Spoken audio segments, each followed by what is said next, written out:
So, Chaiyan, I'd like to return to a subject we talked about a little bit earlier in this conversation, and that's the question of Marxism. And not a doctrinaire, not an orthodox, not a dogmatic. dogmatic Marxism, but some ideas about power and class and the way that institutions work and inequalities of power and influence. And you said that you had learned quite a bit, maybe more from Marx than from Weber or Durkheim. That was kind of the way you were thinking about it. So I wanted to come back to that topic and ask you to talk a little bit about how you think those ideas play out in writing a history of Thailand. You see, with the development of Marxism in the last 100 years, the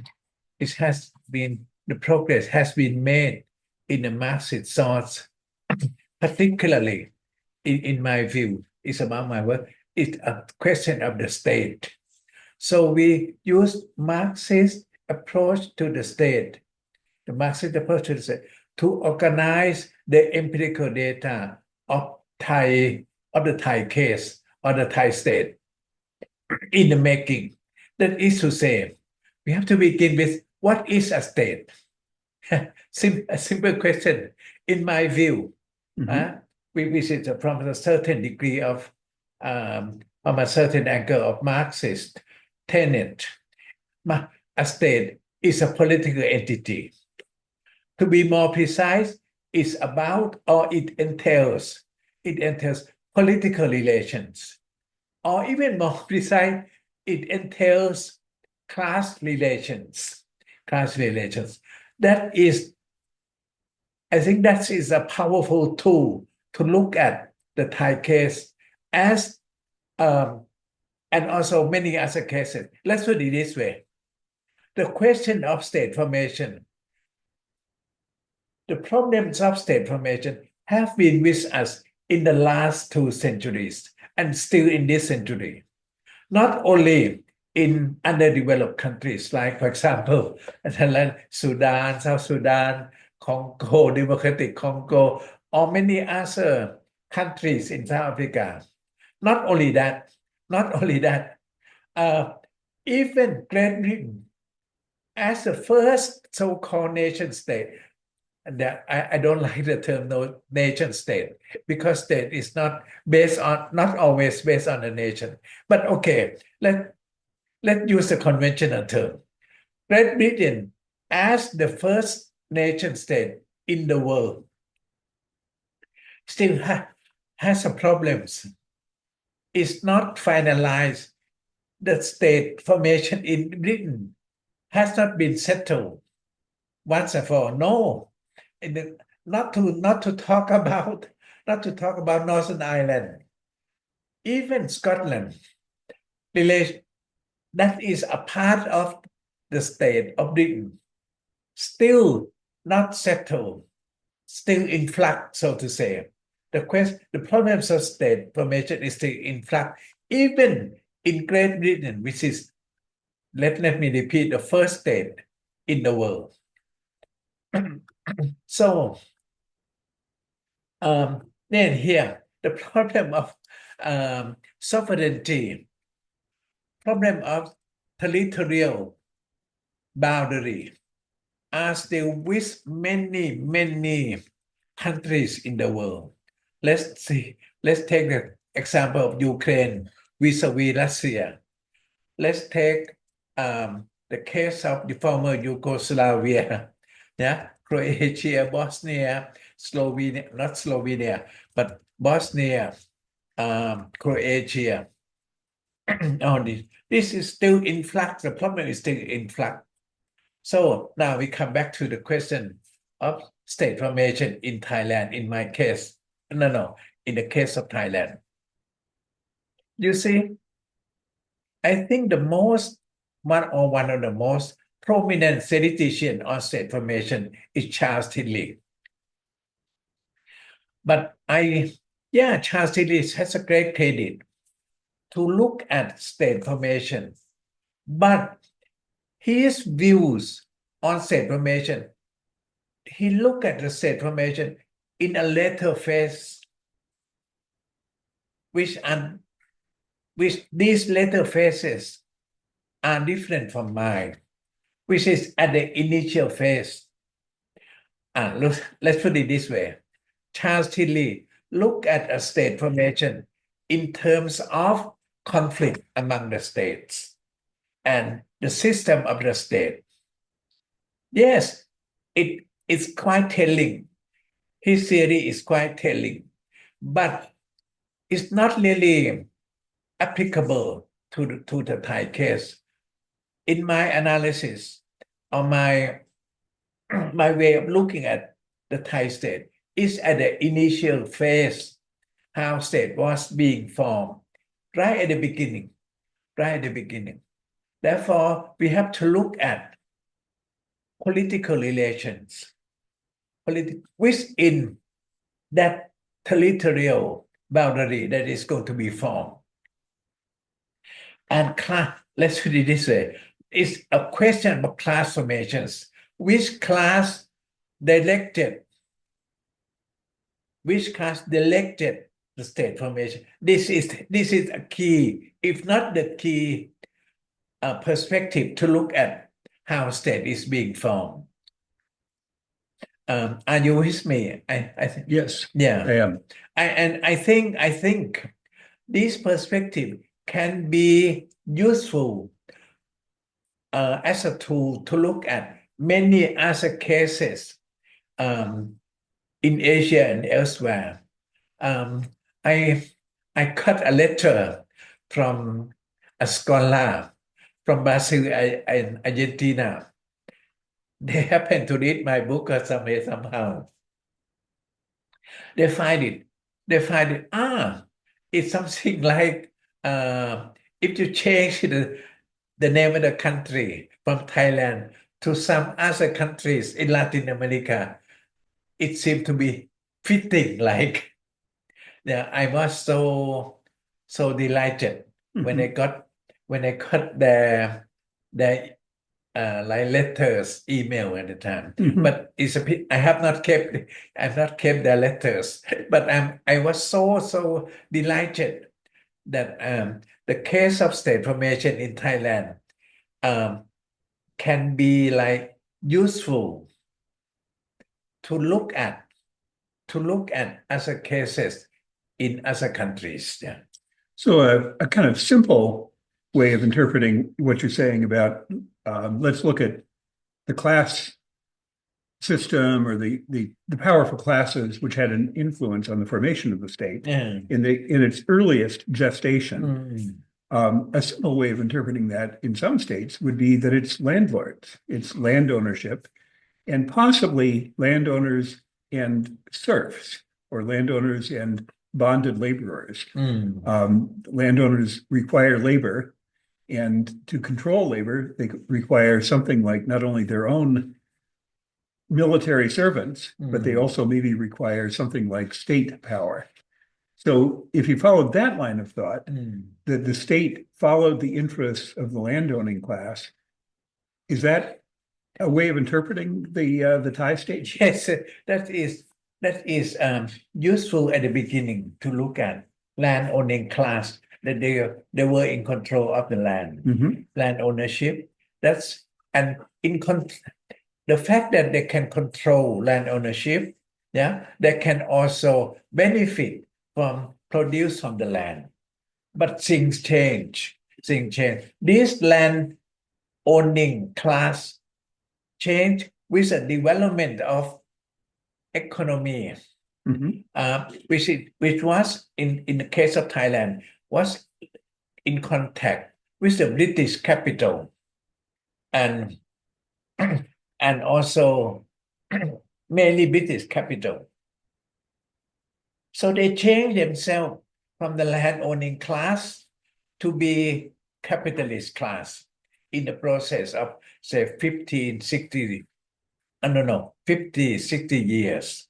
So the land owning class also changed in the context, in the process of capitalist development in Thailand. And concretely, do you mean that landowners cultivated crops which became raw materials for British textile manufacturing, let's say. In India, I suppose cotton imports into Britain also created economic interests in the Americas, but also in South Asia. In case of Thailand, it was rice production. Mhm. It was rice production. It's not that the British consume rice. The people in Britain did not consume rice, not very much anyway. But they use rice as an important an important item of trade for consumption elsewhere, for India, for Indonesia, and elsewhere. So the British trading class used rice from Thailand for the benefit of their capital accumulation in Britain. Therefore, one can say that Thailand, I still like the term peripheral capitalism in Thailand. This is from, I must give credit to my former professor, Professor Hamsalawi, who used this term. And I think it's still relevant that we can look at Thailand in terms of peripheral capitalism. So as a fact of economic history, is it the case that large rice plantations became major sources of revenue for large landowners? Yes, very much so, very much so. This is the initial state of capital accumulation in Thailand. And later on, of course, they expanded to other areas of production. And like present day, Thailand is like enter into like stage of industrialization to a certain extent. Yeah, to a large extent now, to a large extent. Rice is no longer the top item of export, but like electronics or computer materials or car spare parts and things like that. So manufacturing activity, yeah. which But is a still- different class. Yeah, but still retain the characteristic of peripheral capitalism. So it's subordinate. Yeah. So it begins to sound a little bit like Wallerstein and the modern world system and the idea of kind of an integrated mercantile, merchant, trade-based, Yeah, you see but Wallerstein. unequal. Well, I mean, I like Wallerstein in a way, but his approach is, for me, is too global. It's too global. But it might be relevant from the macro perspective. But from the case of Thailand, this is too general. So the picture so far that I'm kind of forming is land owning class, which had an interest in income and revenue from its land holdings, which got a new opportunity with the growth of British capitalism, British worldwide trade, new ability to sell products to merchants in the British system. Did that then lead to political needs of the landowning class? Did they need a state in order to carry out those activities? Yes.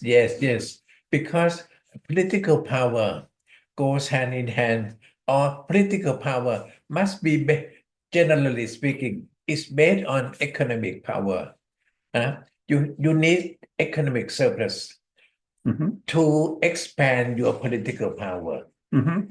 Therefore, the ruling class in Thailand, they can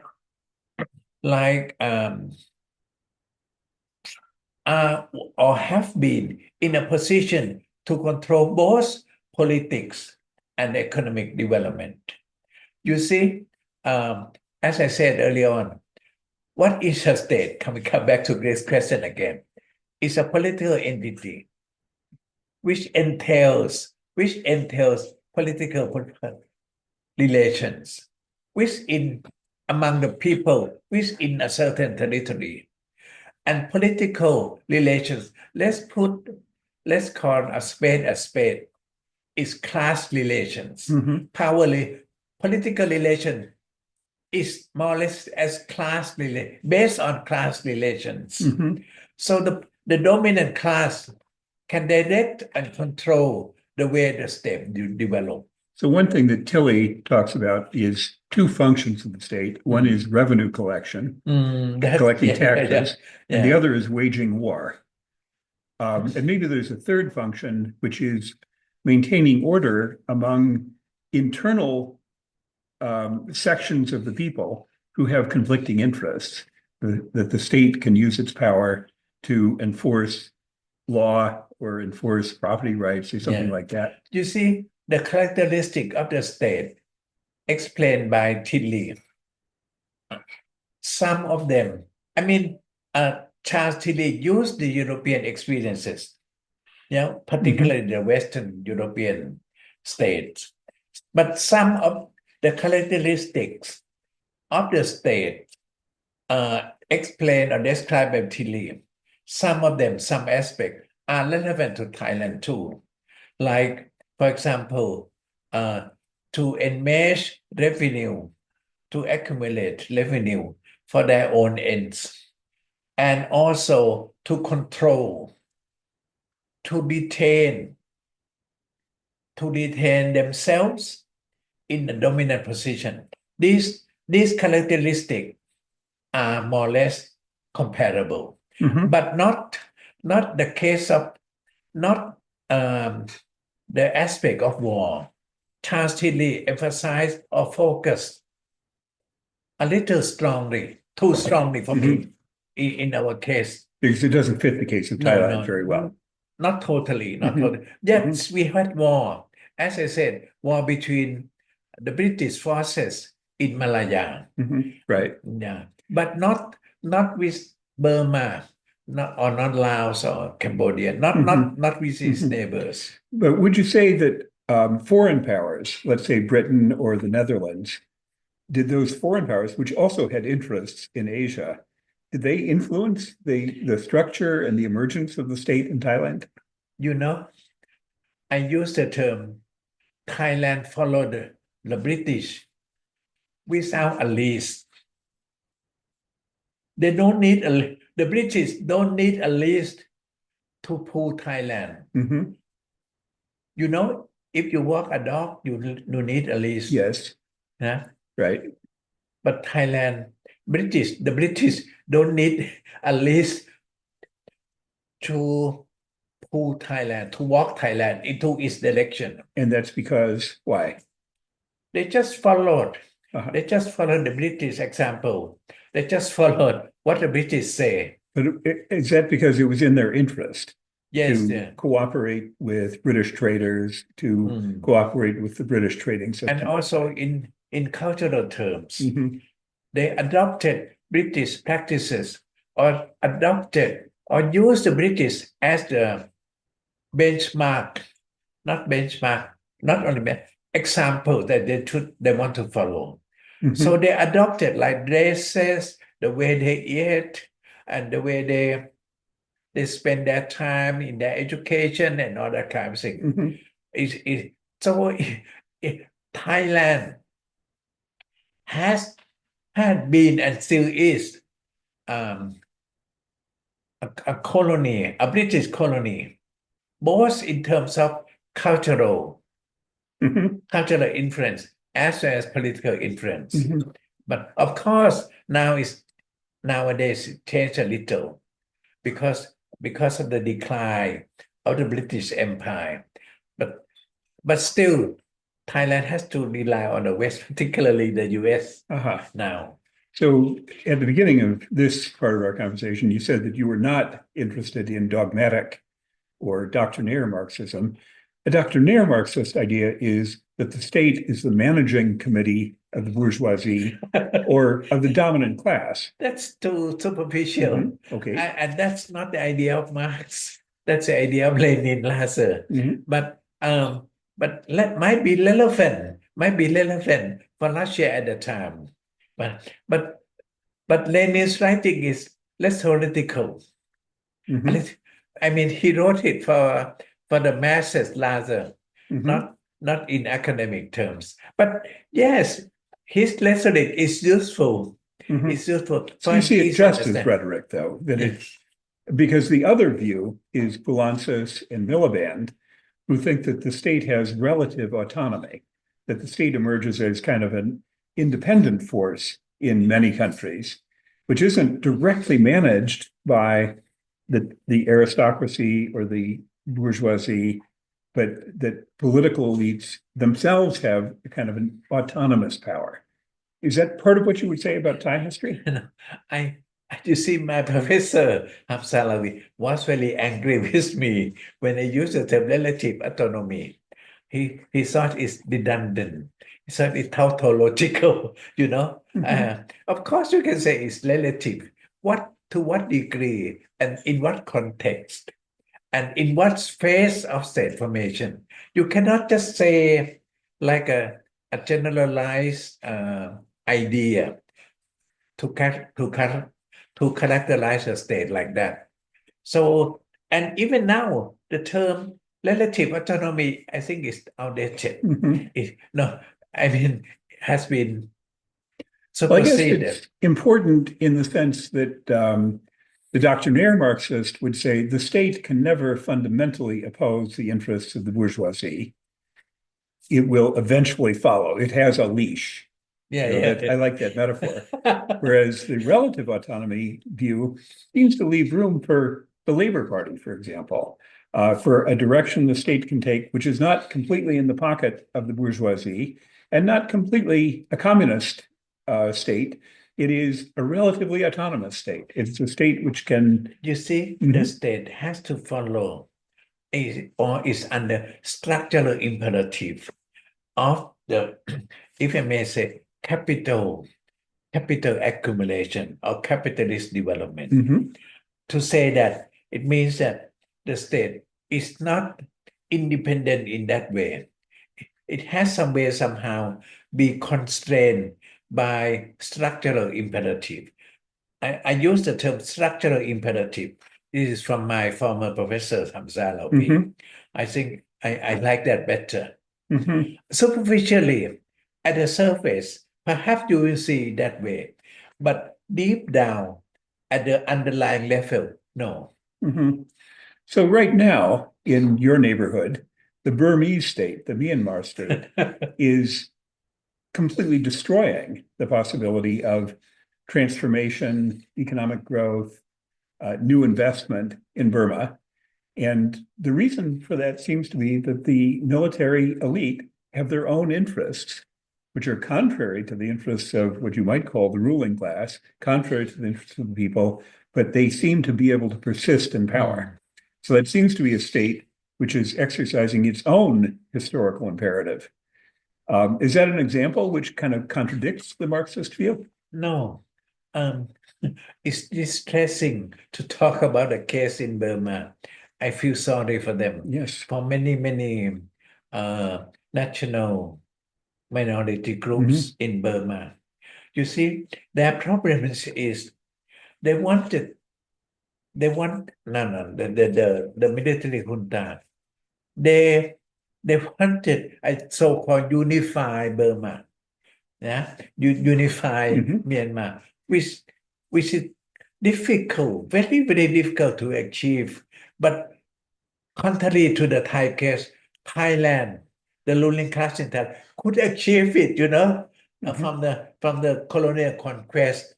But the ruling class in Myanmar could not do that. Therefore, in shambles right now. But it kind of suggests that there's sort of a limit to the economic structuring, class structuring, theorizing, which comes along with a Marxist theory of the state, because it does suggest that there are ways in which a state can develop which are kind of at right angles to economic interest. It's more political interest, military interest, exploitative interest, but not economically productive interest. It's just puzzling. What I like about everything that you've said is that the historian has to kind of recognize the contingency of historical development and needs to kind of take into account the powerful forces which are associated with kind of landowning feudalism, but also pay attention to these other sort of structural You can factors. say that state formation have like different paths to go. Mhm. Thailand has one path, the Burmese has a different path. I mean, I have not done detailed study on Burma. I cannot say much, but from what I know is the national minorities, the many ethnic groups in China, they resisted the centralization characteristic of the state. But whereas in Thailand, in some past, they also resisted Bangkok hegemony, if you like the term. But Bangkok was capable to suppress them. But in the case of Burma, the centralized power in Rangoon on the Lundin could not. Right. Could not. They were under too much. No, sorry, I'm not to say too much. There was like the British was in control of the ruling class in Burma far more than they did in the Thai case. So we'll have to wrap this up because I know we can't have a 2-hour seminar on this topic, but it's really fascinating to me. And it's really great to me to hear your mind kind of trying to think this through and trying to figure it out. I hope that we'll have more conversation about, because it's as important to the future as it is to understanding the past, what the political future of Thailand can be. Can it be a place where the freedom and the equality of all Thai people is allowed to flourish? Or are the conflicting material and economic interests and political interests bound? I think this is a very fundamental question to address the question or issue of the state. Among academics in Thailand, they tend to focus on like political parties bickering or conflict between political parties and problems in the parliament like that. Yeah, they are important, but superficial. We need to go to the underlying causes that determine the phenomena at the visible level. But I think you're also saying that those underlying causes are not uniform. They're not the same in Burma as in Thailand, as in Iran, let's say. That the historian has to pay attention to the differences as well as the structural similarities. Thank you, Chaiyan, for diving more deeply into how to think about the state. Thanks.